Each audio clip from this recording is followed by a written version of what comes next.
और राज्यसभा सदस्य पूर्व उप मुख्यमंत्री डॉक्टर दिनेश शर्मा दीनदयाल सेवा प्रतिष्ठान द्वारा आयोजित चाय पर चर्चा कार्यक्रम में सहभागी हुए।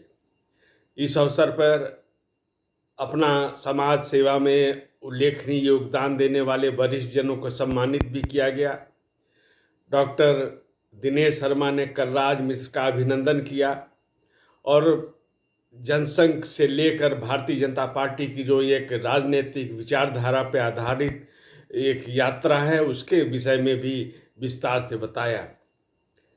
दीनदयाल उपाध्याय और डॉक्टर श्यामा प्रसाद मुखर्जी ने देश में एक विचारधारा पर आधारित एक राजनीति की शुरुआत की थी जनसंघ के रूप में, और उसको आगे चलकर भारतीय जनता पार्टी के रूप में उसको बढ़ने का अवसर मिला, जनता का समर्थन मिला, जनता ने उसको विश्वास व्यक्त किया। अटल बिहारी वाजपेयी, लाल कृष्ण आडवाणी, मुरली मनोहर जोशी जैसे अनेक जो एक श्रृंखला है निस्वार्थ भाव से समाज सेवा करने वालों की, विचारधारा के प्रति प्रतिबद्धता के साथ कार्य करने वालों की, और फिर चाहे वो सुंदर सिंह भंडारी रहे हों, कलराज मिश्रा रहे हों, और ऐसे अनेक लोग हैं जो उत्तर प्रदेश में जिन्होंने भारतीय जनता पार्टी को भी मजबूत करने का काम किया। माधव बाबू उसमें शामिल रहे, नानाजी देशमुख, ऐसे अनेक नाम हैं। और इसके अलावा वह नाम जो बहुत चर्चा में नहीं रहे लेकिन उनका ज़मीन के स्तर पे बहुत बड़ा योगदान रहा है, उन सब का डॉक्टर दिनेश शर्मा ने इतिहास भी बताया, विस्तार से उनका उल्लेख भी किया।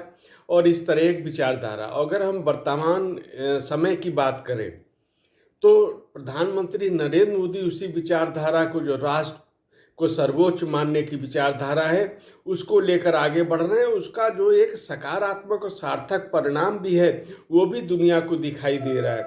भारत विकसित देश बनने की दिशा में लगातार तेजी से अग्रसर है। तीसरी सबसे बड़ी अर्थव्यवस्था बनने का लक्ष्य पूरा होगा, इस बात की पूरा संभावना है। भारतीय संस्कृति की दुनिया में गूंज हो रही है, प्रतिष्ठा मिल रही है। योगी आदित्यनाथ भी इसी विचारधारा के आधार पर सुशासन की स्थापना करने में बिल्कुल सफल हुए हैं। प्रदेश को भी विकसित श्रेणी में बनाया जा रहा है। तो कुल मिला के एक प्रकार की एक सार्थक चर्चा हुई। कलराज मिश्रा संवैधानिक पद पर हैं, वो राज्यपाल बनने से पहले उन्होंने भारतीय जनता पार्टी से त्यागपत्र दिया है, उन्होंने मर्यादा का पालन किया।